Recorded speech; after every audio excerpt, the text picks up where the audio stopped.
আমি অতি দ্রুত ৩-৪টা বিষয় দেখে তাজভাগে দেবো। এটা 4টা আপডেট, একটু আপনার নজরটা দেখেন। গত পরশুদিন ফ্রান্স এবং ইউকে একটা চুক্তি স্বাক্ষর করেছে।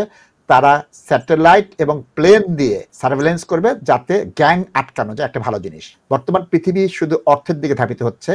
আমেরিকায় যেটা 5 বিলিয়ন পাউন্ড দিয়ে আপনার নাগরিকত্ব, সেটা 250,000 মানুষ ওয়েট করছে। এক একজনের 5 মিলিয়ন, সেটার গোল্ড ভিসা নেওয়ার জন্য 250,000। তাজবে কি কল্পনা করতে পারেন? 250,000 লোক ওয়েট করতেছে 5 মিলিয়ন দিয়ে আমেরিকার সিটিজেনশিপ নিবে। আপনি ক্যালকুলেটর আনবেন এত টাকা দাস ভাই। আজকে সারা বিশ্বের মানুষ ট্রাম্পকে খারাপ বলে, আমেরিকাকে খারাপ বলে। গোল্ড ভিসা দিয়েছে 250,000,000 মানুষ ওখানে ইমিগ্রেশন নেওয়ার জন্য পাগল তাজ ভাই। জীবনযাত্রা বাংলাদেশ থেকে কতজন নাশিদ ভাই? বাংলাদেশ থেকে তো যারা টাকা মেরে বাইরে চলে গেছে তারা তো নিতে পারবেই। 5 মিলিয়ন দিয়ে 250,000 ওয়েট করতেছে। এটা শুরু করবে 2 সপ্তাহের মধ্যে, তারা শুরু করে দিবে। 250,000 5 মিলিয়ন দিতে গোল্ড ভিসা নিচ্ছে। তাহলে বুঝেন পৃথিবীতে ইমিগ্রেশন অর্থের কি সম্পর্ক। আমরা যাচ্ছি এইটাই। একজন লোক ফোন করেছিলেন যে হেভি ভেহিকেল চালায়, এইটাই অসুবিধা টাকার জন্য। এবং ওই আমরা তাদের জটিলতা, এটা করতে হবে, ওইটা করতে হবে, হোম বেস ইন্সপেকশন আসবে, দরকার নেই, আমি ইমিগ্রেন্ট নিব না। এইটার বিরাট একটা আসছে, অনেকগুলা তথ্য আছে বিবিসির, এটা আপনারা দেখে নিতে পারেন। এই রিসার্চার 5,000 পাউন্ড দিয়েছে, কারণ তিনি 3 বছরের ভিসা পেয়েছেন। অক্সফোর্ড কেমব্রিজে আসতে হলে তিনি কেন 5,000 পাউন্ড, হিসাবটা দিয়ে দিয়েছে কিভাবে 5,000 পাউন্ড খরচ করে কেন আসবো আমি। সুতরাং এই রিসার্চ যারা আছে প্ল্যানেট হেলথের উপরে কাজ করছেন, দক্ষযোগ্য লোক। এটা কিন্তু ঘুষ দেয় নাই, এটা হোম অফিসের ফি সহ। আইএচএস ফি দিয়েছে 3 বছরের জন্য 3,240 পাউন্ড। সুতরাং এই জিনিসগুলো কিন্তু আমাদের মনে করতে হবে। এবং আমাদের গ্যাপ আছে, নো ডাউট এই দেশে গ্যাপ আছে, সেই গ্যাপ ফুলফিল হচ্ছে না। আজকে তাজ ভাই যে কথা বলছেন, আর একটা রিফ্লেকশন দেখি। সেই রিফ্লেকশনটা হচ্ছে এইটা, ল কমিশন বলেছে যে এই দেশের ক্রিমিনাল অ্যাপিল সিস্টেম কাজ করছে না, পরিপূর্ণভাবে চেঞ্জ করতে হবে। তাজ ভাই বরংবার বলেন, এই অনুষ্ঠানের শুরু থেকে তিনি বলছেন যে ক্রিমিনাল সিস্টেম কাজ করছে না, ক্রিমিনাল আরো ক্রিমিনাল তৈরি করছে। এই কয়টা বিষয় তাজ ভাই আমি একটু কমেন্ট চাই প্লিজ।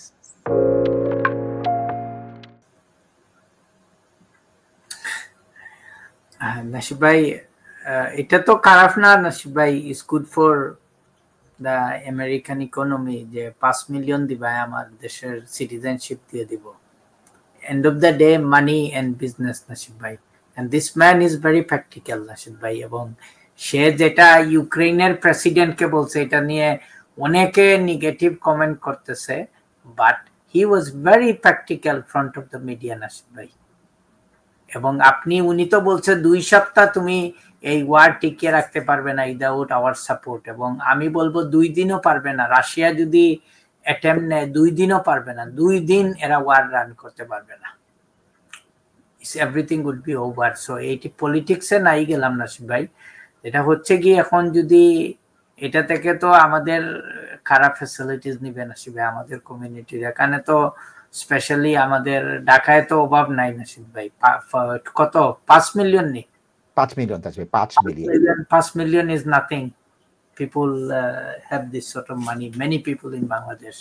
So নাসিব ভাই প্রবলেমটাই হবে টাকা কিভাবে পেমেন্ট হবে। এটা যদি আমেরিকান এমবাসি নেয় ঢাকাতে তাইলে তো ঠিক আছে, নো প্রবলেম।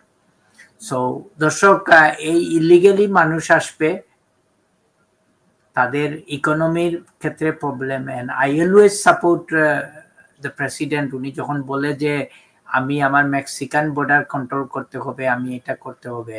ওয়ার্ল্ডের সবচেয়ে ডেঞ্জারাস কান্ট্রি হচ্ছে মেক্সিকো, এবং আমেরিকার সবচেয়ে বেশি মাইগ্রেশন, সব ড্রাগস, ক্রাইম সবই ওই মেক্সিকান বর্ডার দিয়ে হয়। আমার মনে হয় নাসিব ভাই ওইটা 1500 কিলোমিটার মনে হয় নাসিব ভাই, around this figure. So to some extent নাসিব ভাই he is right. এবং আমাদের ইউকে তে যদি এরকম প্রভিশন ক্রিয়েট করা হয়, it would be good for the country. In the one hand, দুনিয়ার দেখেন হিসাব, ডোনাল্ড ট্রাম্প সাহেব উনাকে ইনসাল্ট করে দিলেন ইউকের প্রেসিডেন্টকে, আর আমাদের প্রাইম মিনিস্টার কি বলছেন, কত দিবেন উনি, দাঁড় দিবেন 17 মিলিয়ন মনে হয় নাসিব ভাই, সামথিং লাইক দিস। সো কথাটা হচ্ছে কি, ওই টাকাটা তো জীবনেও রিকভার হবে না। ইউকে রিসেশন চলতেছে, মানুষ খাইতে পারতেছে না, বাসা নাই, অনেক problem.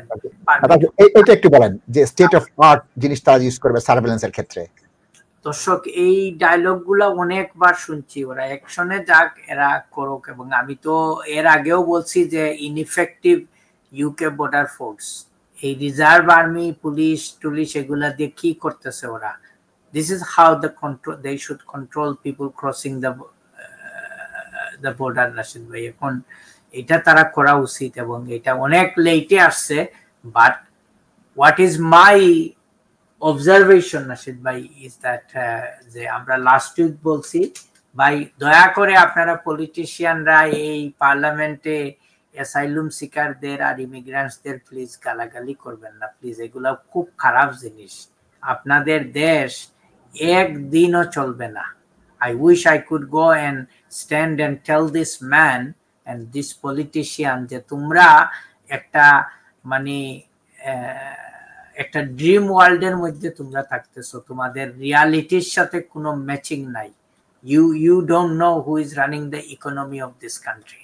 It is the immigrants people, এবং তাদেরকে এইভাবে গালাগালি করা not right, and not all people, everybody is bogus asylum seekers. তাহলে আমরা এইটাই আপনার কথাটা দেখতে পাচ্ছি।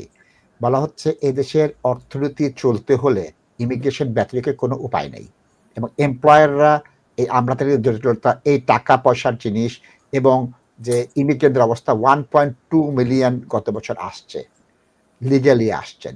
কারণ এই ফিগারটা যদি আমরা দেখি, এবং এই ফিগারটা কমাই দিলে কি হবে, স্বাস্থ্য, শিক্ষা, আপনার হসপিটালিটি, বিশেষ করে সুপার মার্কেট, হোটেল, এগুলো চলবে না, রিসার্চ চলবে না। রিসার্চ কিন্তু এককভাবে ব্রিটিশরা করছেন না, অন্যরাও করছেন।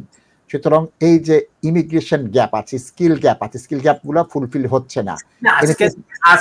আজকে দেখেন আপনি নাশিদ ভাই, যারা নিউ এন্টারেন্ট হিসাবে হয়তো কিছু একটা কনসেশন পায়, কিন্তু এই যে 38,700 এর বেতনটা কিভাবে কয়জন এমপ্লয়ার নাশিদ ভাই এফোর্ড করতে পারবে? জি, এই মিনিমাম ওয়েজেসই তো মানুষ দিতে পারতেছে না। You got to look into from a business point of view. একজন এমপ্লয়ারের কত খরচ, কত ওভারহেড, কত কিছুই আছে।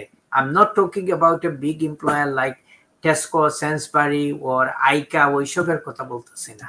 আমি বলতেছি ছোটখাটো নর্মাল যে হার্ড ওয়ার্কিং এমপ্লয়ার, যারা গ্রোসারি শপ করতেছে, যারা ক্যাশনকারি রান করতেছে, রেস্টুরেন্ট রান করতেছে, কি করবে নাশিবে মানুষ? How they can run it?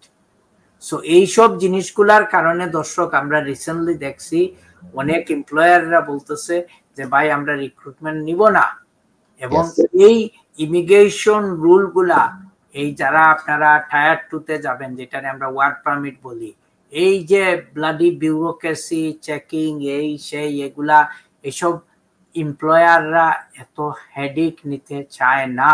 And also on the other hand, how can they afford a 38,000 pound salary? আপনি বলেন নাশিদ ভাই, একটা বিল্ডিং সেক্টরে বলেন, ক্যাশনকারিতে বলেন, একটা রেস্টুরেন্টে বলেন নাশিদ ভাই, how can they pay 38,000 pound for a staff? তাজ ভাই, সমস্যা আরেক জায়গায় চলে আসছে।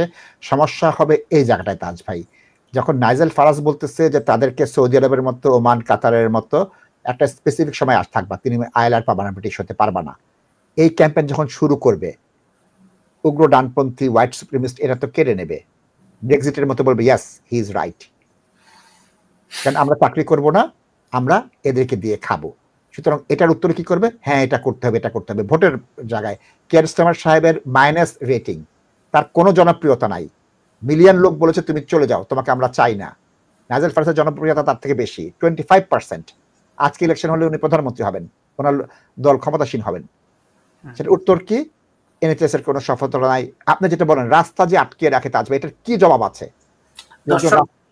উনি আপনারা কতজনে দেখছেন আমি জানি না, উনার তো লিক একটা ক্যাবিনেটের লেটারের মধ্যে রিসেন্টলি দেখা গেছে যে প্রাইম মিনিস্টার উনার মিনিস্টারদের বলছেন যে আমাদের রিয়েল অপোনেন্ট হচ্ছে কি Nigel Faraz, not the leader of opposition conservative party.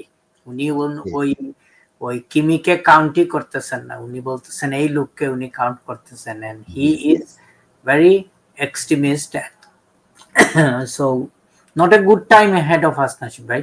G, absolutely একমত।